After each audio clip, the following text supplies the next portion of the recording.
Hello, hello. Good morning. Happy Monday, September 22nd. I am Manila Chan. That over there is the traveling Ted Rall. at an undisclosed roadside location. We're not going to share where because we don't want to give them free advertising, do we, Ted? No. You're muted. Ted's muted. Yeah. Oh, yeah, you are. Yeah, you are. We cannot hear you. We heard you in the audio check. Is that any better? There you are. Okay. I told you were muted. Yeah. I look in terms of the in terms of the undisclosed location. Let the drones do their own work. Don't make it easy for them. Yeah, especially in the era of political violence, Ted. You don't want to tell people. Yeah, I love how the Republican Party is apparently anti-political violence now. I mean, I guess and we'll be talking about that. We will. That's one of the topics today. You are tuned in to the Ted Manila Information Show, TMI show for short. We bring you way too much information. Obviously, we're live Monday through Friday, 10 a.m. Eastern time, even if somebody's on the road, like Ted there. True. 10 a.m. Eastern. So make sure you guys hit the like, the follow, the subscribe, the share, all of that. Play us on loop. I heard cats really enjoy watching us on loop. They do. Because Clovis says so. Clovis told us. Their mousing ability increases by 14%. Who's got Clovis, by the way, since you've been traveling? He's in a secret, undisclosed location. Oh, for his own safety. That's right. Everyone's hiding. Want him kidnapped. Well, no. That's true. You don't want him kidnapped. No. I mean, that would be very bad. Unlike Netanyahu, I would do anything to get him back. You don't want Clovis as a hostage. That would be a bad day in Manhattan. Not to mention, it would be a bad day for the hostage takers. It would be total ransom of Red Chief. They'd be begging to let him go. That's true. That is the breaking news, by the way, Ted, that Hamas is allegedly going directly to Donald Trump now, just moments ago. I don't know if you saw that. Mm-hmm. Hamas went directly to Donald Trump, asked for a 60-day ceasefire in exchange for releasing half of the remaining hostages. Mm-hmm. Half. Yep. So we'll be getting into that whole conversation about the UNGA. Obviously, it kicked off at the start of the month, but now they're going into the assembly started, and now they're going into this week of debates and where you're going to see all the speaking engagements and people, like reformed head choppers, for example, who are now heads of state, which is the irony. I think it's very ironic, Ted. So many heads, some of state, some being chopped. Yeah. No more chopping. No more chopping. Because now you wear a suit. For now. I mean, No, it's not dignified. If you're wearing a suit, you don't chop heads. Sometimes you have a relapse, That I hear that guy's going to be speaking, the new Syrian leader. Mm-hmm. Who knows? Is Syria still going to be called Syria? I don't know. So we're going to be talking about the UNGA and how all of these countries are now lined up to, I'm going to say, tacitly denounce Israel by way of being pro-Palestinian state.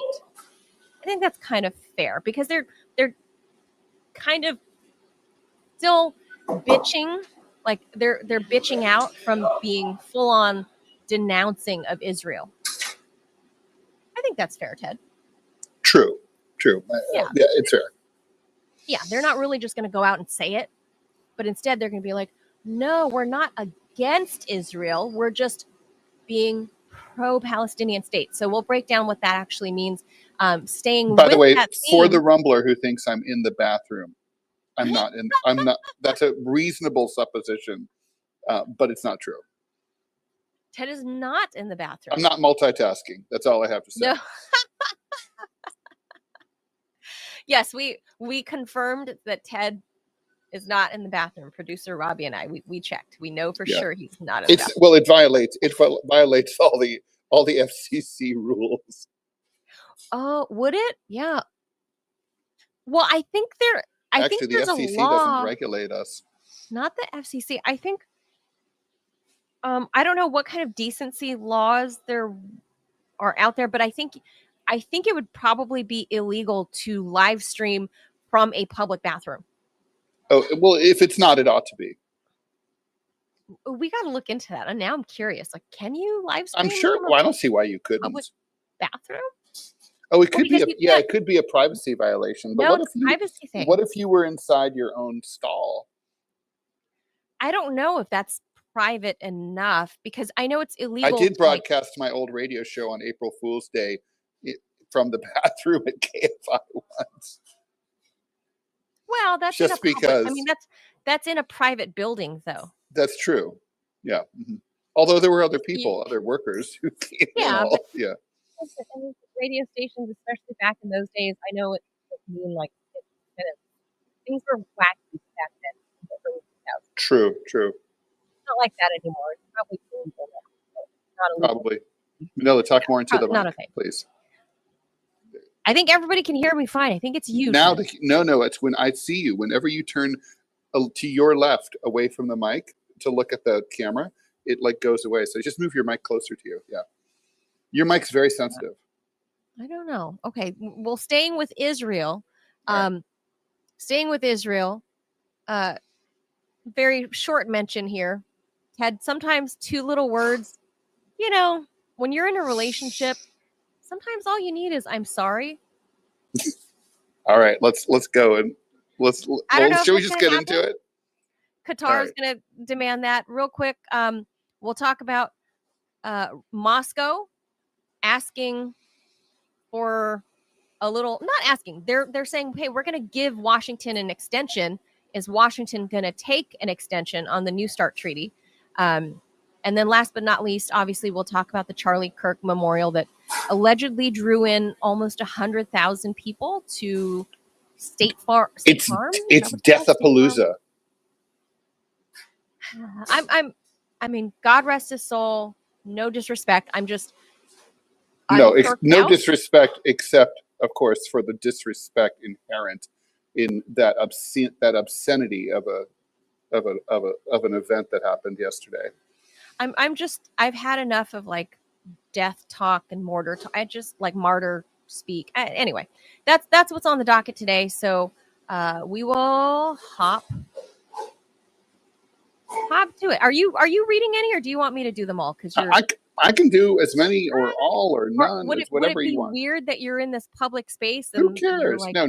There's no one out loud. There ain't no one else here. Let's just put it that way. Okay, so I can do it. I'm gonna I'll hit the jaws and I'll do the first one. You do the second. All right.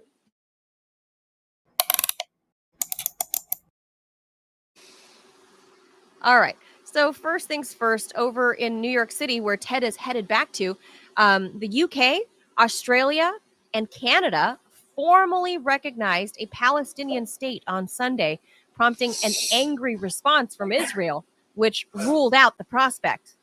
The coordinated initiative from the three Commonwealth nations and longtime allies reflects growing outrage at Israel's conduct of war in Gaza and the steps taken by the Israeli government to thwart efforts to create a Palestinian state, including by the continued expansion of settlements in the West Bank. Ted, I'm going to hit mute on you because there's. I'll take care of that. I'll do that. I'll do that. Okay. Yeah. Thank you. There we are. Because I don't know. It's a deafening silence coming through from Ted's mic. British Prime Minister Keir Starmer, who has faced pressure to take a harder line on Israel with his own governing Labour Party over the deteriorating situation in Gaza, said the UK's move is intended to, quote, revive the hope of peace for Palestinians and Israelis, end quote. He insisted it wasn't a reward for Hamas, which was behind the October 7th attacks in which militants killed some 1,200 people and abducted 251 others. Quote, today, to revive the hope of peace. By the way, slight correction. It's now pretty clear that Hamas did not kill all of those 1,200 people and that a good number of them were killed by the IDF. Of course. Yeah, just want to correct that. Yeah, as you were. So today, to revive the hope of peace and two-state solution, I state clearly as Prime Minister of this great country that the United Kingdom formally recognizes the state of Palestine, Starmer said in a video message. We recognize the state of Israel more than 75 years ago as a homeland for the Jewish people. Today, we join over 150 countries who recognize a Palestinian state also. end quote. The moves by the three countries prompted Israeli Prime Minister Netanyahu to say that the establishment of a Palestinian state will not happen, while Hamas urged the international community to isolate Israel. Later on Sunday, Portugal said it was also recognizing a Palestinian state. The British announcement was widely anticipated after Starmer said in July that the UK would recognize a Palestinian state unless Israel agreed to a ceasefire in Gaza, allowed the United Nations to bring in aid and to take other steps towards lasting peace. More countries are expected to join this list, recognizing a Palestinian state over at the UNGA this week, including France, which, like the UK, is one of the 5 permanent members of the Security Council. Israeli Prime Minister Benjamin Netanyahu blasted the 3 countries for proffering a prize, he calls it, to Hamas, and says it will not happen. A Palestinian state will not be established west of the Jordan River. Netanyahu, who is set to give a speech at the General Assembly this Friday before heading where else? Down here to Washington to hang out with Donald Trump at the White House, said he would announce Israel's response after the trip. So, Ted, there we have it. But of course, the breaking news at the top was that Hamas has already approached Trump, who's, I guess, freshly back from his trip to Glendale, Arizona for the Kirk thing. Hamas hit up the White House and said, hey, 60-day ceasefire, we'll give you half of the remaining hostages, but give the United States the hostages. I mean, that's a significant move. What do you think? I mean, obviously, these announcements are due to take place officially at the UN speeches that begin tomorrow. So Hamas is getting ahead of this. What about all this timing? What do you think? I mean, what the hell is Bibi going to do about it? Like, you're going to be pissed. You're going to have a fit that 150 countries out of like 206 countries in the world are against you and saying, hey, we're going to recognize Palestine. What the hell is he going to do about it? He's going to do something. He's going to do something assholey, and we don't know what it's going to be. It could be announcing annexation of more land in the West Bank. It could be ramping up the bombing campaign. It will be something that causes the Palestinian people to suffer even more than they already have. Do you think he'll lash out that way? That's how he'll lash out. Yeah, I mean, he's psychotic, and the Israeli people are psychotic, and the Israeli government is psychotic, and that's what they're going to do. So that said, I mean, so what are the long-term consequences here? Look, here's why this matters. And first of all, let's not forget the symbolism of the fact that the UK is responsible for all this, right? Over 100 years ago in 1917, it was the British Balfour Declaration that opened up, Ottoman Palestine up to as a future homeland for the Jewish people at the expense of the Palestinian people, and created the current situation, right? So this is the UK basically unwinding what the Balfour Declaration. So symbolically, it's a big deal. You're going to see a lot of other countries are going to join in, like Belgium, for example. I know is on the list, and France was a big deal as well.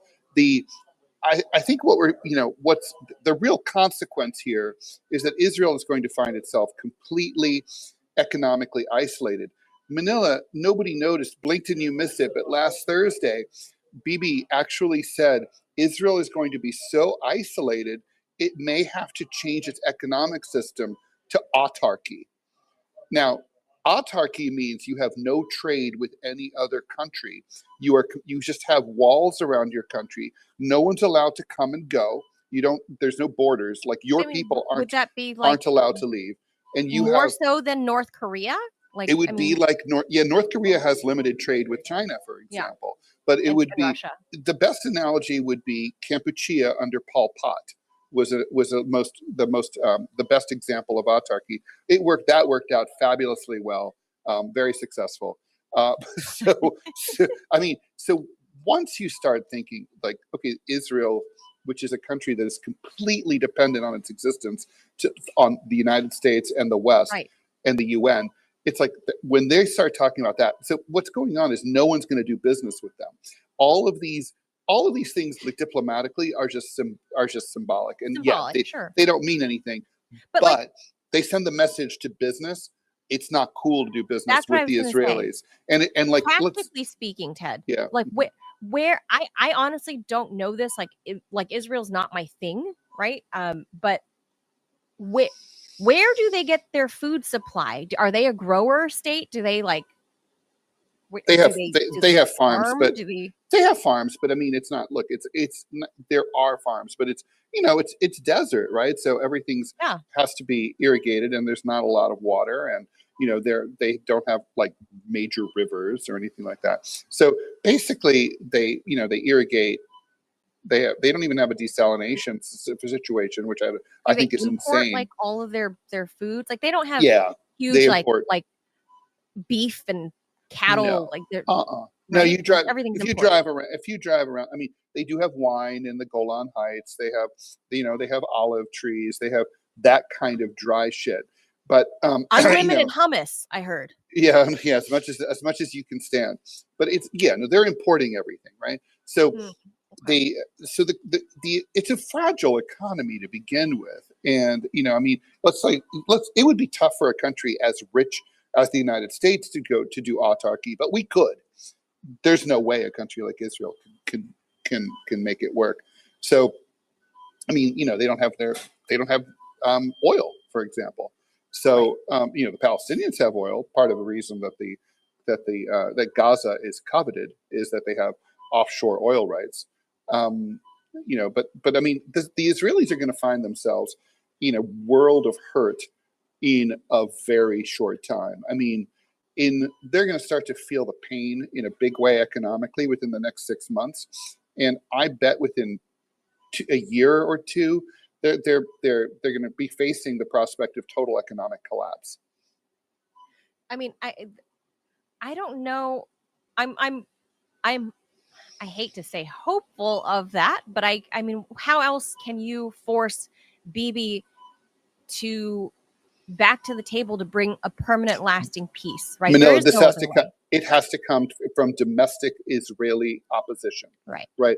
And the thing is, currently we don't have that. And I know people have seen these protests, but these protests are maybe anti-Netanyahu, and but they're basically obsessed with getting the hostages back. They're not concerned. Hamas is offering at least 50% of them right now. Right. So I guess 10 of there's 20 who are supposedly still alive. Maybe. There's 30 corpses lying around. Maybe. So I guess we're talking 10 people and 15 corpses. I don't know what they're thinking. Anyway, Israel doesn't care. I mean, the Netanyahu government doesn't care about the hostages. They never did care about the hostages. Right. They don't even want them back, because then they couldn't continue the war. So this is all about like annexing and ethnically cleansing Gaza. I mean, you and I could see that like a while, I don't know, by October 12th. But like most people, everyone can see it now. Even committed Zionists know that it's true, right? So it's so I think it's just unconscionable. The world it's going to be. I agree, Ted, but do you really make believe up South Africa under apartheid look nice? Like, do you believe, for example, the fact that the UK, your motherland, France, I mean, I have a lot of criticisms for Emmanuel Macron, but to his credit, he was the first to kind of step out of line a few months ago and say, we're going to recognize Palestine at the UNGA this fall. Obviously, 140 countries had done it before, but the difference is with big countries. Well, the thing is, yes, I mean, France is the Mac Daddy of international diplomacy. Right. So when they did it, it just opened the floodgates symbolically. Now, a cynic, and that's me, would say that, well, Macron's in deep shit. He's got Eric Adams-like approval ratings. Everyone hates him. So maybe he's just thinking, fuck it. I can, they hate me anyway. I'll do whatever I want. Anyway. And by the way, it turned out to be a popular move in France. And most French people do approve of this move. So it actually helped him out. That might also have been his move. Like domestically, this is what my people want. I honestly think he thought it was the right thing to do. And he's a lame. He doesn't really have to answer to anybody anymore. He can just say fuck it and do what he needs to do. Whatever I think he is a sensitive soul also. And he just sort of thought, oh God. He was a theater major. Yeah. Yes. I know. That's where he met his beloved. And don't forget, he gets beaten by his beloved. So, he's probably a softie. Victims of abuse tend to be softies. So I say that as a victim of abuse myself. So anyway, he's doing the right thing. And I think it's very, like you said, even though it's symbolic, but here's the point though, Ted, these big countries or big, important countries like England and France and even physically large, like Canada, saying that they're all going to support a Palestinian state. Symbolically, yes, it makes a big difference for all the other little, small, insignificant states like Laos and Burma who say, yes, we support free Palestine, right? Those little countries need the bolstering of those big countries like France and Canada to say so. But without any actual action action taken against the Israeli government, what good is this verbal? Well, no, I mean, that's what I was saying before. In the practical effect, thing, everything is going to get worse before it gets better for the Palestinians. But do you really believe that they will, though? That's my point. Is you really believe these big countries like France, these important countries, are really actually going to take? I don't want tacit action. I mean real action. They're so quick to say we're going to sanction Russia. Yeah, we're going to sanction Russia. Everybody's like, oh, we're going to sanction Russia. Is anybody going to sanction Israel? Some countries are already moving to sanction Israel. And so you're going to see, I believe Canada is one of the countries that's going to impose sanctions. So I think it's largely symbolic, though. Look, how much trade does Israel do with Canada, right? I mean, it's the United States that's the big factor here. As long as Donald Trump and the United States decide to keep supporting Israel no matter what, Israel will be okay.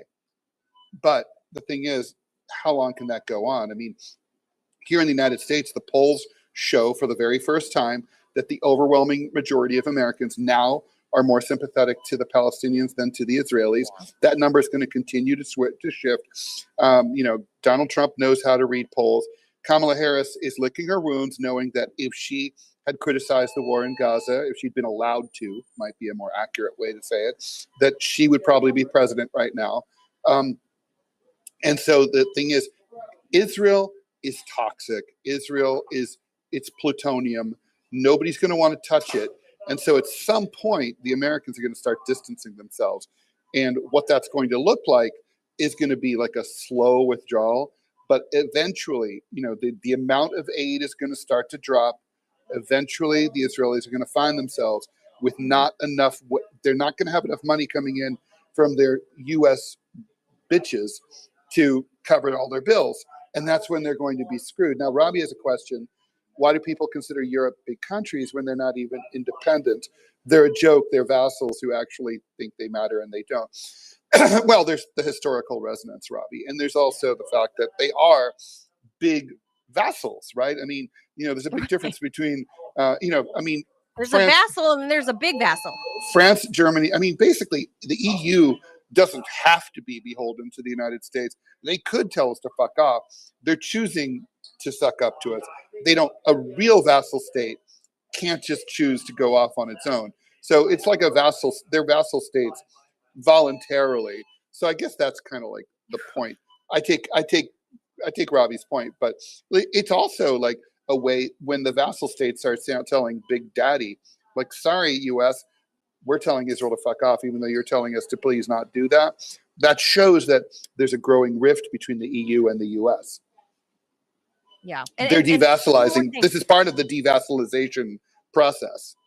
One more thing is, over to Syria, like we were talking at the top, these heads of state are going to show up to Manhattan. They're showing up now. Al-Jilani, I guess that's the name we're supposed to use now. The new El Chapo. No, El Chapo is somebody else, but No, I mean El Chapo, like El Chapo. Yeah, remember, he's put on a suit now. Jilani is now the do we call him a president? Is he president? Like, I don't even know what. Yeah, he's president. Call him of Syria. He is president. Yeah. Mm-hmm. I can't. Okay, I guess the new president of Syria. Whatever. Literally, it's no secret, and it's not even conjecture that he was an ISIS head chopper just a few years ago. Mm-hmm. And now he is going to be lauded and welcome in New York City. He's posting pictures on his social media, Ted, in his nice new, Armani suit or whatever. He's taking pictures in Central Park, Ted. I don't know if you've seen from his hotel room. He's got a beautiful view. I think he's got the southern view of Central Park. Taking pictures in his suit.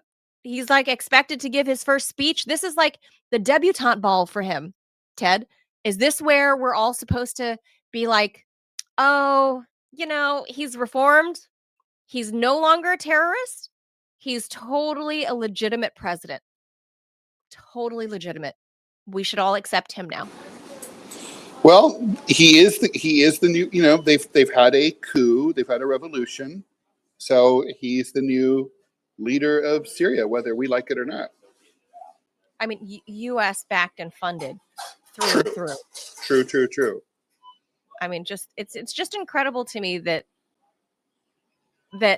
a few years ago we were fighting ISIS, right? We're in this war against ISIS in Syria. Obama, remember that started with Obama calling them a JV terror cell, and then it became ISIS with the caliphate, and became what it became. The Free Syrian Army, became the Al-Nusra Front, became ISIS. Yeah. So here we are. Wow, what a decade does. All right. So let's go to the next one. Let's scooch. All right, I'll read this one. All right. So Qatar's key role as mediator between Israel and Hamas has been thrown into doubt after an Israeli airstrike hit the heart of Doha earlier this month. Of course, as we'll all recall, they were trying to bomb Hamas. On September 9th, Israeli officials targeted a building that was supposedly being used by Hamas during ceasefire and hostage exchange talks. That strike killed 5 Hamas members, but not the guys they were trying to get, and a Qatari security officer, pissing off the Qataris and prompting a swift diplomatic backlash. Qatar, which has hosted delicate negotiations for months alongside the U.S. and Egypt, now says it will not go back to that role unless Israel does something that Israel does not know how to do: issue an apology. The demand underscores a rare public rupture between the two governments, while Qatari officials are reportedly open to flexible wordings, such as an expression of regret for the Qatari casualty, rather than a full admission of intent. They insist on a formal acknowledgement that their sovereignty was violated and a guarantee that nothing like this shit will ever happen again. They're not going to get their apology or anything like it because it's the Israelis. I mean, it's part of their culture. I mean, don't forget, like Israeli culture, most people, in the government, they're basically former Soviets and former Russians, right? I mean, I remember the first time I went to Israel, and there was an ad by the phone company when Israel was trying to become more of an international hub for like call centers and like big tech and stuff. And literally there were TV ads, and it was like, when you answer the phone, don't just say, "What do you want?" or "What?" It's like, say, "Hello." And like, so, what do you want? Because Israelis are rude as shit. So like the are point, they? They're like the rudest people I've ever encountered in my life. So there's like they really pick up the phone and it's like, they're what? Like, what? Yeah, that's if you're lucky. So I mean, it could be worse. So they're funny people. I mean, I like some of them, but it's like they are. I know rude. Very few. And so I know very few Israelis. So. I mean, I had a lot of Jews, a lot of American Jews. Trigger alert. This is a gross story. When I was a sophomore at Columbia, my suite mate was an Israeli dude. We shared, so we had like a Jack and Jill bathroom. Do you know what that is? Mm-hmm. Yeah. So we had a Jack and Jill bathroom. So we, I guess this would be Jack and Jack. So we shared this bathroom. So, which means you walk into the bathroom, you lock the other door when you're in there, and then you unlock it when you're done so they can get in and do the same thing, right? So anyway, it was a great room. It had a clawfoot. The bathroom was amazing. It had a clawfoot tub, just beautiful. I mean, come on, college sophomores and in a 100-year-old dorm, and we had our own private bathroom. It was amazing. Anyway, so he was very mean and abusive to his girlfriend. And one day he was drunk. This happened a lot, and he came into, and so I go into the bathroom, and he had punched the bathroom mirror and broken it. And I'm like, this is not your girlfriend's bathroom mirror. This is mine. And pissed into the tub. So I decided to permanently lock his. And I was like, and I cleaned everything up. And I was just like, so I ran into the hall. He goes, oh, the door is locked. I go, yeah, you're never using this bathroom again. You've lost your privileges. You've lost your privileges. He didn't say, oh, I'm so sorry, I'll clean it up. He was just like, okay. So anyway, he was still so pissed at his girlfriend for some reason because she broke up with him, and who could blame her? He shat into a bag and then waited for her to exit the dorm. And he was on the roof, and he dropped the bag on her head as she exited the dorm. Israeli. That's a normal way to deal with a breakup when you're 19 years old. Yeah. How about let it go? Let it go. Let it go. Normal. Just let it go.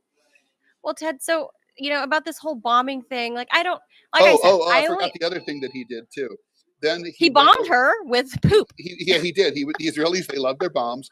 He also engaged in oral sonic warfare. So I know you'll like this. So remember the turntables that there were the cheap turntables that would start again at the end of the record. It would come to the end of the record, and it would start, and it would play over and over. Yep. Yeah. So automatically. So anyway, he put on a single, a 45 of Dexy's Midnight Runners. Come on, Eileen. Dun, dun, dun, dun, dun, dun. Anyway, great song. He put that on. Great song. He ruined it for me, though. He went away for a 4-day Thanksgiving weekend and left it on blasting in his locked room right next to my room. To piss you off. Well, I think he just didn't give a shit because he was just a dick. And so, he left it on. And I was, for hours, I had to, listen to this song over and over again. Come on, Eileen. So finally, thank God, I was smarter then than I am now. You go through the Jack and Jill. I went down. No, I couldn't access it because it was locked on his side. On his side? Oh. Yeah. So I went to the basement. Back then you could do this. I found the switch panel for the entire dorm and killed the power for 30 seconds into the entire dorm at 3 in the morning. It reset the thing, and then that ended it. So the arm. Well, geez, after several days. Well, but it was one of those like where you hear it count to 30. Yeah. All the lights back in those days. Well, look, that's audio bomb. He audio bombed you. He shit bombed his girlfriend. Yeah. He's probably I would not be at all surprised if he was a high-ranking officer in the IDF now. Ew. I really wouldn't be. I just want to point out that since 2023, Israel has bombed Lebanon, Syria, Yemen, Iran, Tunisia, and Qatar. Yeah, Tunisia. How did we miss that one? It was a little one. Yeah, they probably bombed Liechtenstein too, but who cares? Reported strike had been attributed to Israeli actions. Oh, I do remember. No, the Tunisia thing, and don't forget, it was Israeli drones that tried to bomb little Greta in her boat. Remember? Oh, right, in her off boat, the coast of Tunisia. Greta. Yeah, so that's poor little Greta. Yeah. I mean, far be it from me. She annoys the living shit out of me, but but she doesn't deserve to be bombed. Don't bomb Greta Thunberg. Come on. Are you kidding? They've already beaten her up twice and roughed her up twice. The Israelis. I mean, that's just not okay. Fucking psychos. She annoys me, but that's because she's autistic, and autistic people are annoying. I mean, sorry, she's it's true. Annoying. Yeah, I mean, she's also right about the climate, so there is that. She's not. She's just something about her just annoys me. Yeah, it's the autism. I know autistic people. And they're annoying. They are annoying. I'm married to an autistic person. All right. Does he annoy you ever? All the time. All right. Well, I rest my case. So there you go. That's all. So look, Lebanon, Syria, Yemen, Iran, Tunisia, Qatar, 6 countries since October 7th, Ted. That's supposed to be our greatest ally, right, in the Middle East. I would suggest to President Trump that is a very unstable person or friend to call an ally. An unstable, that's not a safe friend. Like, if your friend, if we're people, if we are people, right? And I'm America and Bibi is Israel, and we're hanging out at the bar, and I'm like, dude, every time we go out, you fucking start a fight. You start a fight. And then fight.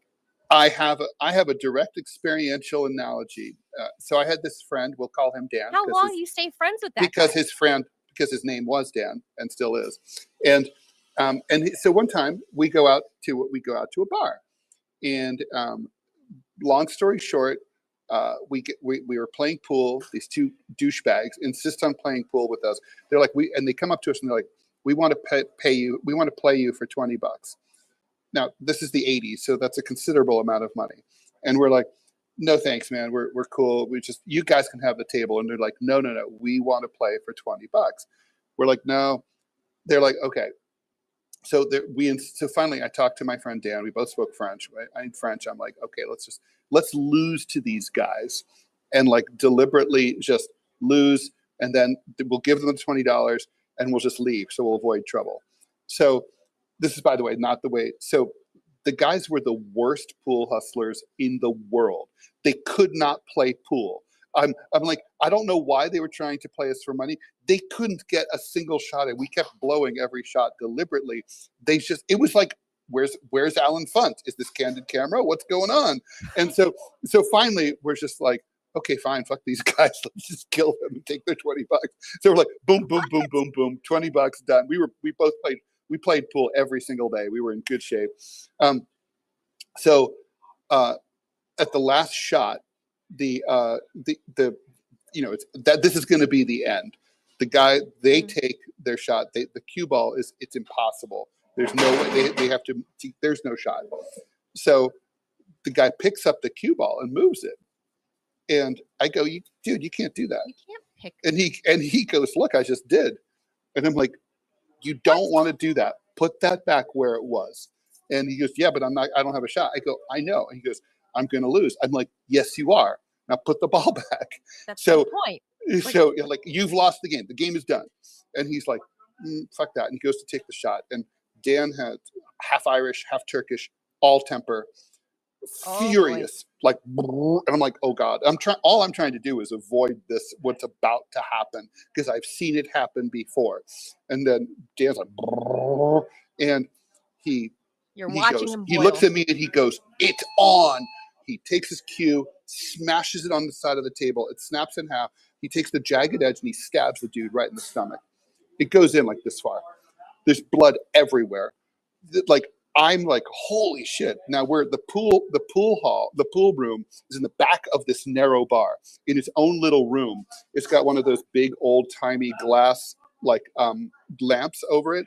It's a tight, confined space where you don't want to be in a fight. So I go to tried and true in a fight. My secret is always chairs. Has been since I was 12. I grab a chair. I'm like, anyway, because I'm like, I can't have these guys get up. They're going to kill us. So we're like, the 1920s lamp shatters, blows up everywhere. Everything's breaking. The mirrors on the wall. I mean, it's chaos, right? It's an explosion for 45 seconds. Dan is stabbing the dude. So we both so there's blood everywhere. One guy's on the ground. I don't even know if he's going to make it. I'm like, Dan, let's go. So we see our opening. We break it. We get out. We run down the hall, past the bar. and then past all the regulars, make it out to the street, hail a cab. By this point, the people from the bar are chasing us. So I'm like, drive, fucking drive.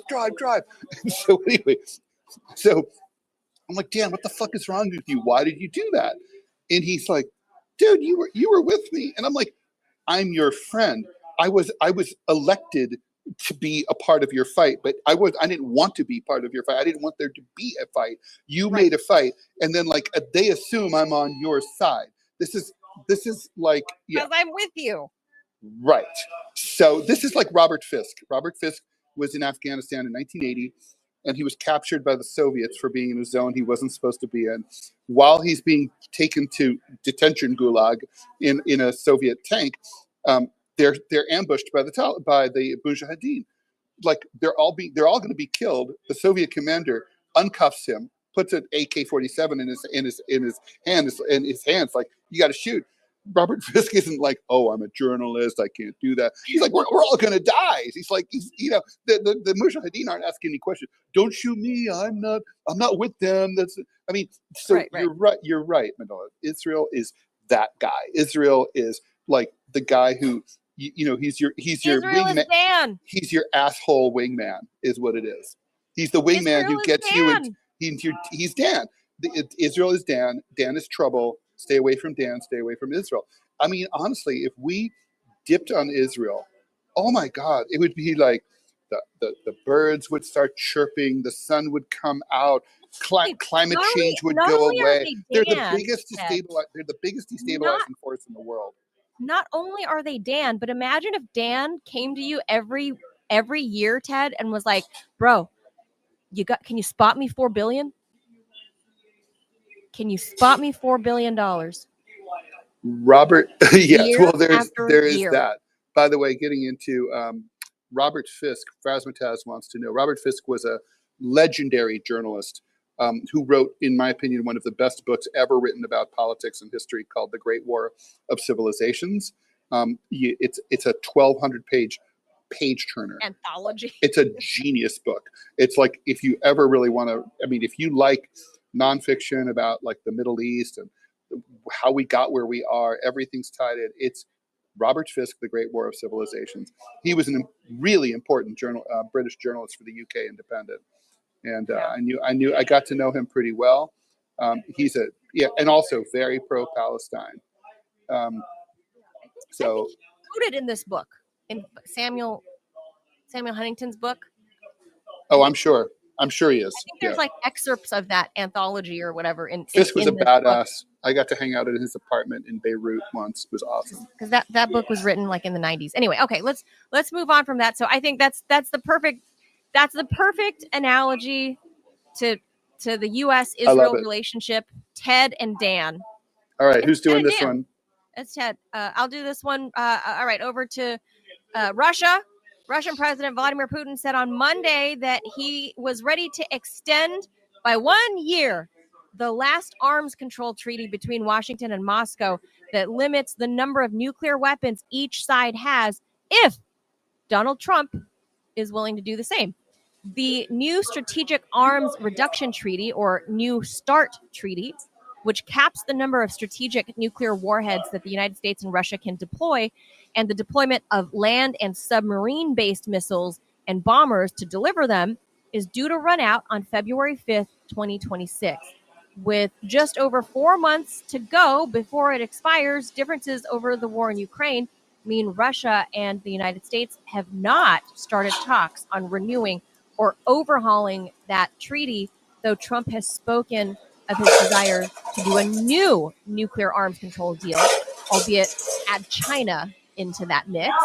Putin told a meeting of Russia's Security Council that he was ready to roll over New START by 1 year in the interest of global non-proliferation and to help spur dialogue with Washington about the treaty's successor, if and only if Donald Trump is willing to do the same.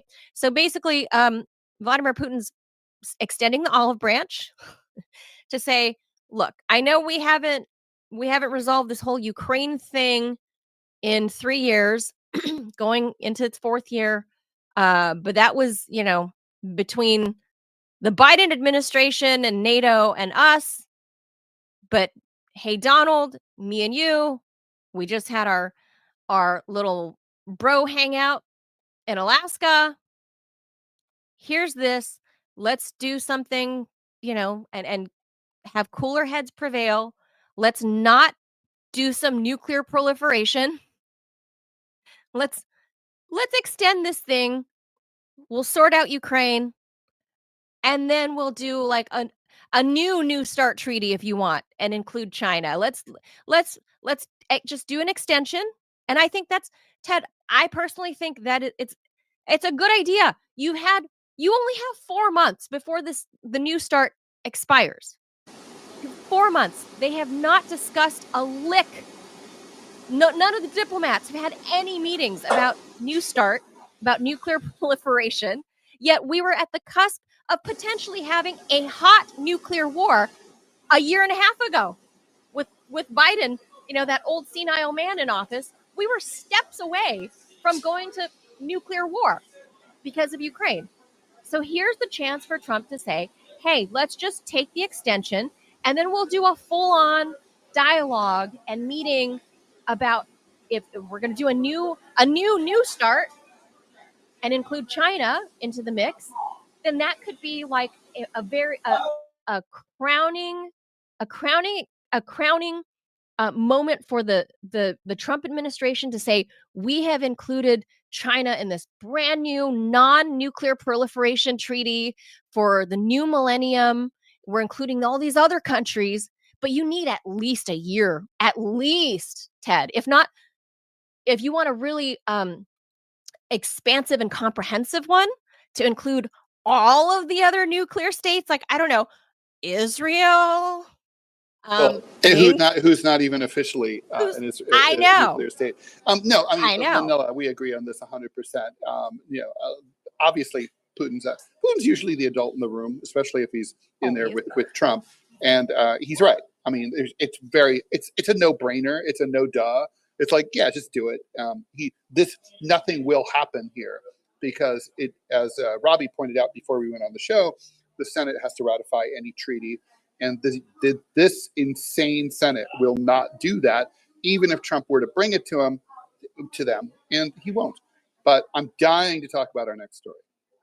Yeah, so that's just so you guys know, that's what's going on. That Vladimir Putin, yes, like nothing has changed. The war in Ukraine still grinding on, but Vladimir Putin can actually juggle more than one task, right? So it's amazing, right, Ted, when you have like a very able leader of your country, that he's like, hey, this thing's about to expire. Can we talk about this too? Like, I know we got the Ukraine thing, but can we talk about this over here? Yeah, it's kind of important that you have a world leader that's, able to juggle multiple things. That's no doubt. That's an important topic. Who's reading the next one? All right. You do it. Thank you. All right. A sea of mourners gathered under the Arizona sky yesterday at State Farm Stadium in Glendale to honor Charlie Kirk, of course, the 31-year-old conservative activist and founder of Turning Point USA. Estimates put the crowd in the tens of thousands. Some said as many as 90,000 in the stadium, and many more unable to get in, but filling overflow areas. Security was tight. The event was treated with highest national significance, akin to a major national event, and there were arrests tied to threats and impersonation concerns. From the moment the service began, it felt more like a revival than a memorial. Bagpipes played Amazing Grace. Faith and politics were interwoven at every turn. Speakers repeatedly invoked Kirk's faith, his mission to influence young people, and his role as a galvanizer for conservatives. His widow, Erica Kirk, emerged as the emotional center of the service. The new CEO of Turning Point, she spoke of her husband's drive, impact, and her loss. Perhaps most striking was her act of forgiveness. She publicly forgave the accused shooter, Tyler Robinson, invoking Christian teachings. I forgive him because that's what Christ did, she said, visibly moved, describing her grief, but also her belief in love over hate. Trump, on the other hand, said that he does hate his enemies and closed out the event with a powerful speech that cast Kirk as a martyr for America's freedom and credited him with playing a vital role in helping him get reelected, because after all, it's always about Trump.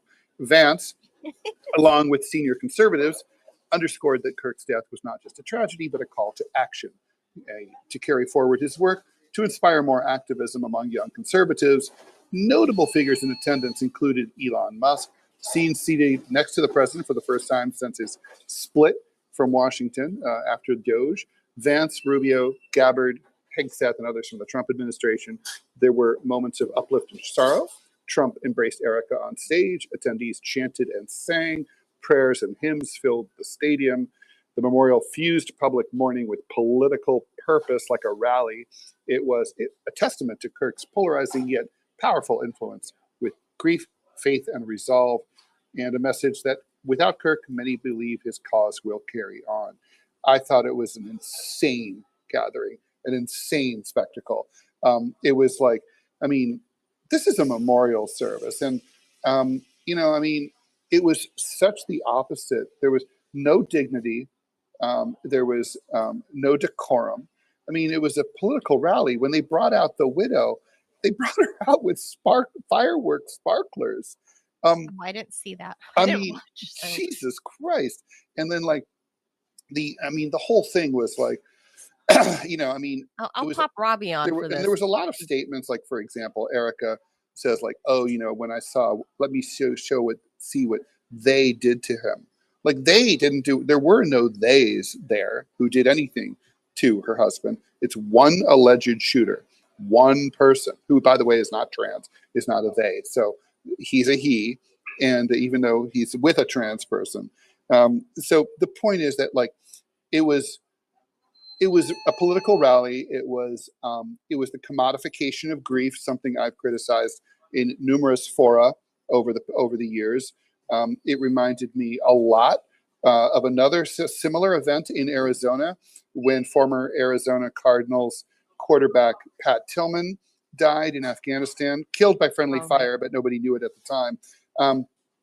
He was they had a huge death-a-thon, Death-a-palooza kind of celebration with starring my least favorite U.S. senator of all time, John McCain, and basically it was basically like, hey, look at what a great example this is for America's youth. Go to Afghanistan, a country that has never done or meant us any harm, and kill as many people as possible. And you should be like him, even if it means you get killed and you give up a multi-million-dollar career and you widow and orphan your kids, by doing so, to serve as a slave of U.S. foreign policy. The whole thing was disgusting. Now, in terms of this, I mean, of course, Charlie Kirk he wasn't a patsy. He was nobody's fool. He died doing what he loved to do. So that's a different phenomenon. But this is a death cult. It's like when Hamas and Hezbollah or IRA put they put murals of their fallen up, and they say this is the example that you should follow. It's really dispiriting to see how incredibly divisive and disunifying this is. I mean, literally, this was a clear message to the half of the country that didn't vote for Donald Trump, is not going to vote Republican, did not like or believe anything that Charlie Kirk had to say. And it was basically like, instead of saying, hey, we're really, let's mourn our dead. You're allowed to mourn your dead. You're allowed to celebrate your dead. But instead of saying, we're one country, let's all work together, it was literally like, we're going to get even with the left. We're going to get even with Democrats, even though there kind of is no left. So I don't know who they're after. So can I ask you a question? So you talk about having this kumbaya moment and unifying. In spirit, I can agree with that. But the reality of it is completely different. It's like Jimmy Kimmel, great example. When people were dying of COVID, I mean, he was actively celebrating people dying who didn't want to get the jab. He was on TV mocking them. He celebrated when Tucker Carlson got fired for questioning the Ukraine war. The dude celebrated it. Let's just take it a step further. The Democratic Party called people like me garbage, bitter clingers, deplorables, Nazis, white supremacists, and everything else under the sun. How do you reconcile with that, especially whenever you have a dude who's going to college campuses for the express purposes of engaging in conversation? And I'm talking about Steven Crowder, who had concrete-filled milkshakes thrown at him. Take a step forward. You have Charlie Kirk getting shot for asking questions, engaging in dialogue. So my question is where in the hell do you think there's going to be a kumbaya moment? There isn't. I mean, you have Jasmine Crockett out there saying we're at war. Listen, if she wants a war, I say give her one. Give her what she wants. She was still calling Donald Trump Adolf Hitler this weekend, and she's like, "No, I'm not going to tamp down my rhetoric." Like she has no interest in. Well, it's about social status. The president of the United States should be held to a higher standard than, say, Laura Loomer or Jimmy Fallon. I mean, he's the president of the United States. He's supposed to be the president of the entire country, and why? It's because he's the president of the United States. Was Joe Biden the president of the entire United States whenever he called people like me garbage? No, and I criticized him under the same exact rules that I'm criticizing Trump. I have been consistent about my criticism of the Democratic Biden and the Democrats, who, by the way, are why. But Manila and I got fired from Sputnik. We have no love for Joe Biden or the Democrats. So, but this is about it was an opportunity. You mentioned the funeral of Paul Wellstone, the memorial service.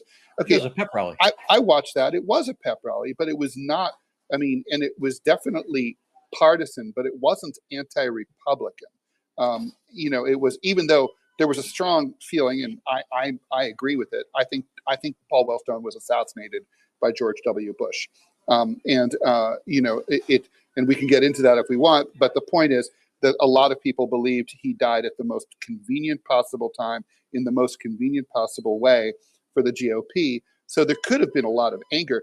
That felt like, our guy was killed by the White House. This is like, we all know this was one nut from Utah. We don't even really know that he had a coherent political ideology. But even if he did, it's one nut. I mean, it's like, it's not a war. And nobody should be saying among liberals or conservatives that it is one. There is no war. So it's perfectly normal for a journalist like Andy Wynn to get hit in the head by a concrete field. Well, so then let's be consistent.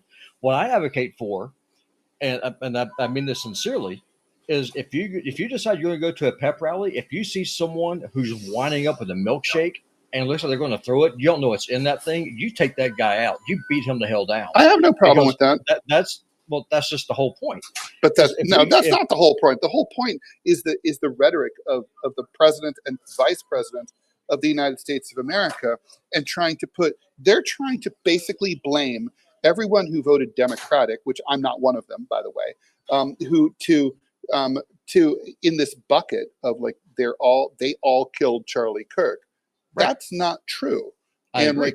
The thing is, most people, I guarantee you, most Democrats who watched that video, they were appalled and shocked when they first saw it, right? And I think that's still the way most people still feel, left or right. So I mean, most people don't really have a dog in this. There's no fight though, and I mean, I guess my point is, it's really dispiriting. Also, I got to say, Robbie, I want your take on this. Sure. You know better than me.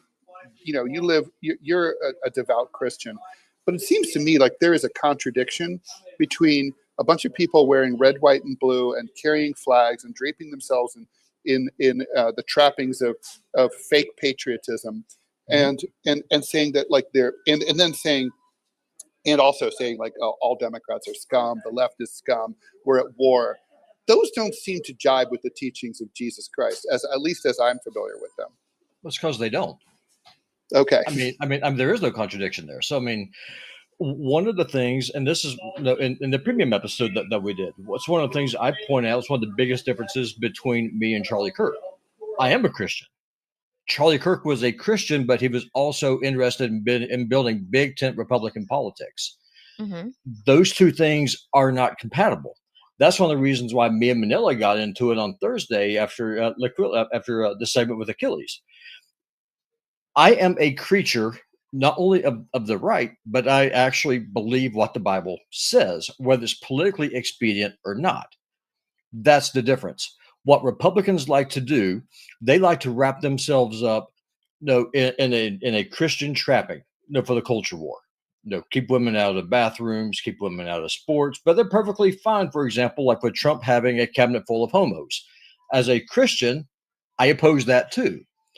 By the way, Ben Shapiro, closeted gay or just gay?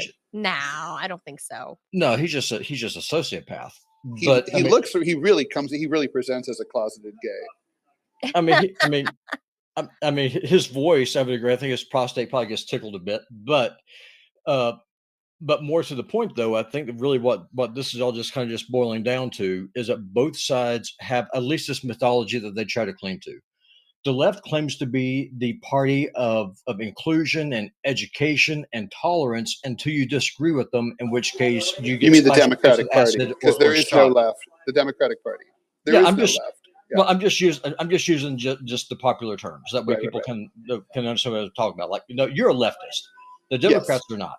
That's right. But most people, if they don't know who Ted Rall is, they don't know what the hell you are. So I'm just going to go with the language that people are able to understand. Sure. Like most people are going to regard me as a Republican because I'm on the right.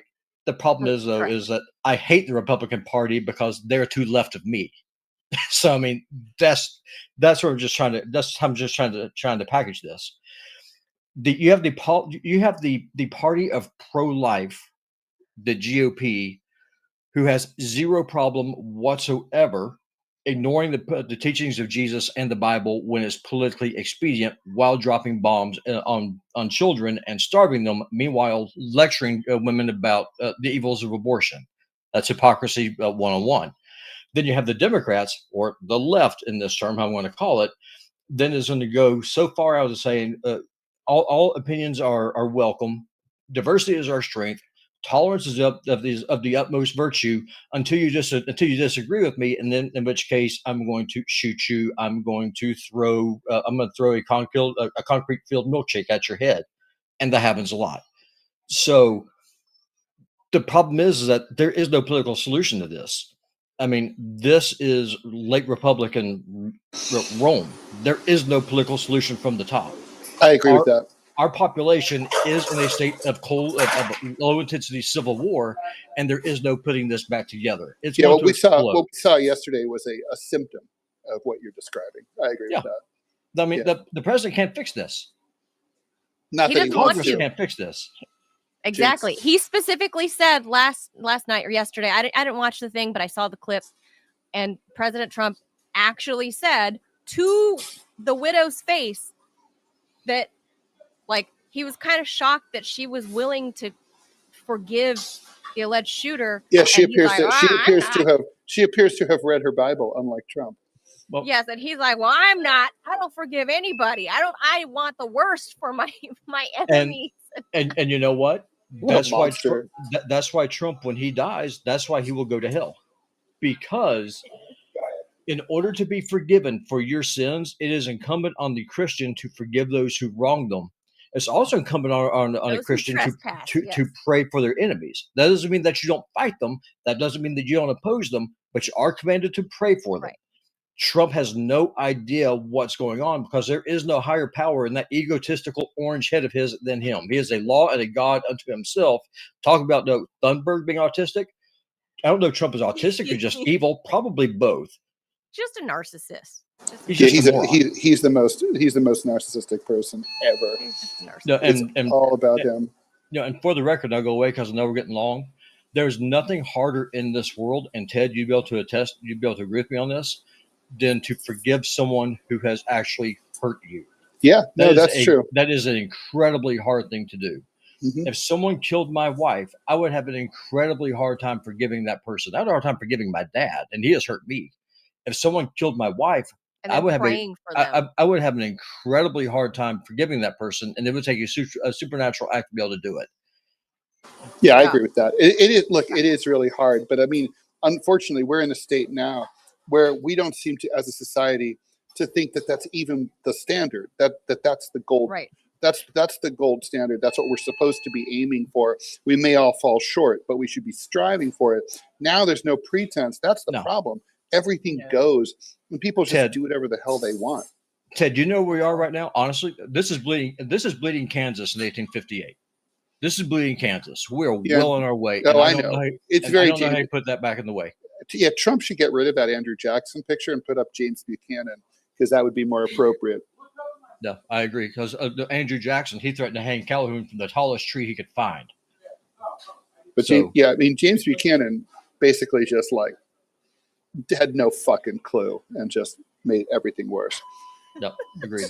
Yeah. All right, we'll leave that there. We'll end it there. Thank you, Robbie. Because I didn't have a whole lot of opinions on that, because it's just not my thing. I don't know that I would want. I don't know. Maybe Charlie Kirk would want that sort of spectacle, and maybe I'd be surprised. Maybe he outlined it. Maybe he outlined it in his, because he outlined that he wanted in the order of succession would be that he would want his wife to succeed him as the CEO. That was apparently like outlined. Yeah, but he was 31. 31-year-olds don't plan on their funeral. I mean, but they do. But they do if you're leading a giant, multinational. Not a corporation. You don't plan your funeral. You don't plan your funeral, but you've probably talked about it. Like, one thing that was weird is about 2 weeks before he got killed, and then we got to go because Ted's got to go. He was on a being interviewed by a podcast that said, "How do you want to be remembered when you die?" Mm-hmm. It's just one of those. It's just one of those moments, right? Mm-hmm. And he said, "First and foremost, I want to be remembered for my faith, and I love my wife and my kids." Mm-hmm.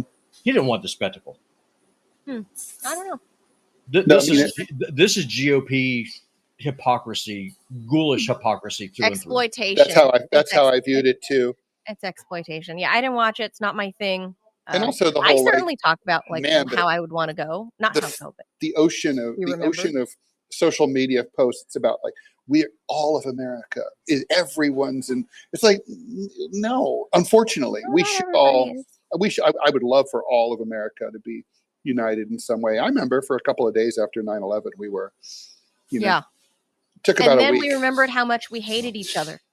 No, that's not what happened. Then Trump did exactly what we saw yesterday. I mean, not Trump, Bush did, and just tried to politicize a moment of unity instead of exploiting a moment of unity to have us all work together towards a common cause. He made it like, you're either with us or you're against us. And it wasn't just our foreign enemies. It was also. And then it wasn't long. It wasn't long before the nationalism rang out big and was like, no more brown people, get the Arabs out. Let's lynch them all. It wasn't long before we got back to that. Weeks.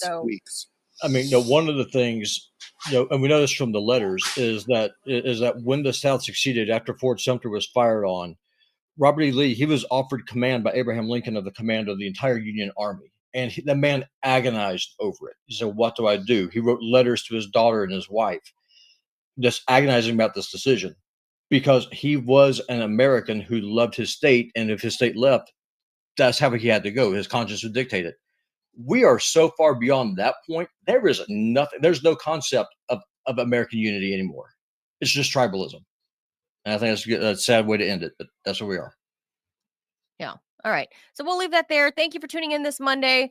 A lot of stuff happening. We're probably going to have to pay attention to the UN because I think there's going to be a lot of fits thrown, Ted, methinks. Especially by little BB, who will be speaking on Friday. Person. He'll be showing off he'll be showing his BB to everyone. Ew. No, he's going to save the private BB for when he gets to DC. Because he's going to do his speech. He's going to do his speech there in New York, where you will soon be. Mm-hmm. And then he's going to flit down to D.C. to make, his 6th or 7th stop in D.C. this year. Man, Ted, I got to say, he's been into the city more often than I have, and I live 8 miles away. Well, what's funny to me? That is funny. I mean, for Trump, who's like so concerned about his self-image and being butch and macho and masculine, how come he's like taking it up the ass from BB, like without lube every single day, and he lets everyone know that he's BB's bitch? That's true. He's like pulling out his chair and everything. Like, yeah, I mean, it's kind of like, it's very like, dude, you do realize you look like a fairy. What are you doing?